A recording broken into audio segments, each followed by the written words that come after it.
Почитувани присутни, почитувани гости, драги пријатели. Дозволете ми на почетокот да ви го честитам 20-тиот роденден на партијата, која не случајно е врсник со државата.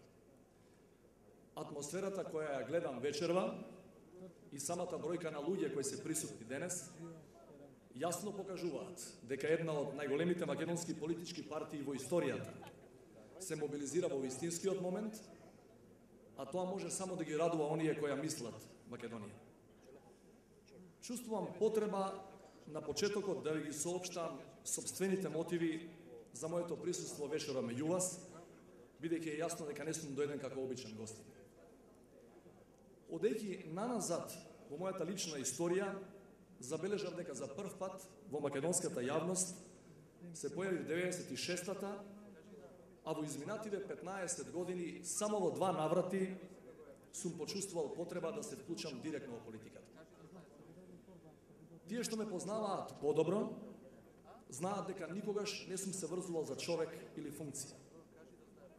Единствената работа која можела и која може да ме привлече е моќта на идеите која прават Македонија посилна, просперитетна, демократска држава на слободни луѓе. Пред 10 години, кога помисливме дека излеговме од југословенскиот пекол без лузни, се соочивме со сопствените заблуди и грешки долго туркани настрана. Дел од овие кои денес се јуначат врз сопствениот народ, за малку ќе ја изгубеа државата.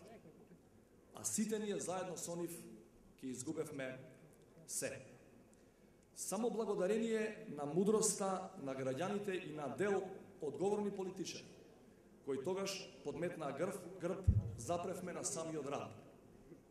Тогаш сметав дека моја должност е да бидам заедно со тие доблесни луѓе.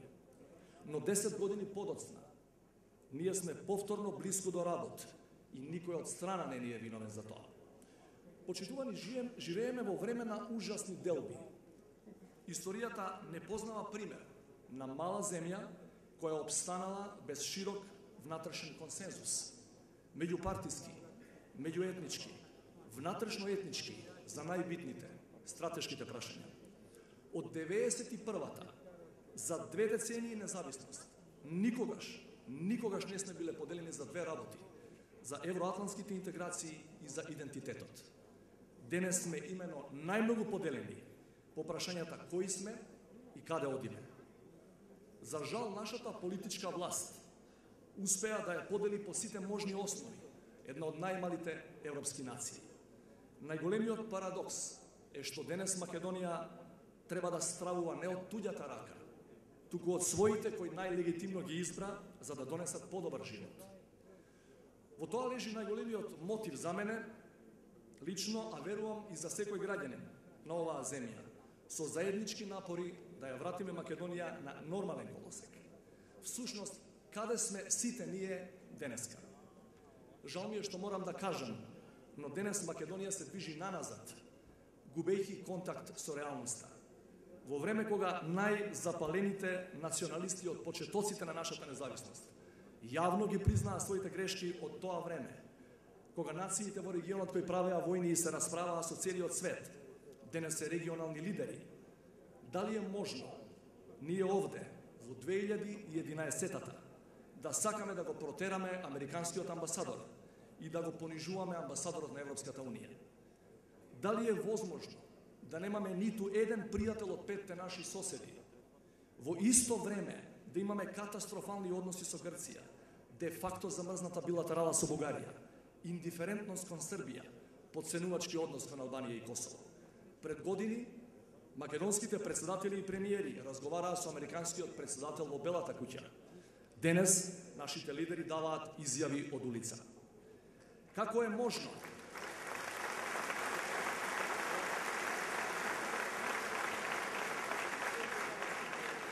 можно после секоја наша голема работна победа дома, по секој изграден споменик, нашите витални национални обележја, едно по едно, да исчезнуваат од извештаите на Европската комисија, на Европскиот парламент. Која европска држава денес споделува заеднички вредности и интереси со Боливија, со Сирија, со Роберт Мугабе? Од некогашен успешен регионален модел во интеграциите, Македонија денес е дел од групата заедно со Босна и Косово, која неформално, за жал, е формирана и за која релевантни кругови во Брисел и Вашингтон сметаат дека ќе остане замрзната во таков статус на половина пат со години. Почитувани калта во која сме заглавени е длабока. Убеден сум дека кризата во која се наоѓаме не може да биде надмината само со ангажманот на еден човек или една политичка партија. Неопходен е широк фронт на отпорот наспроти оние со амбиции да го враќаат времето, каде секој поединец може да не биде значаен. Сакам да верувам дека денешниот собир е успешен почеток на долгиот процес кој ни престои, на заздравување на нацијата и обединување врз единствената можна патриотска платформа, Слободна Македонија во обединета Европа. Нека е за многу години денот. Живи и здрави да сте.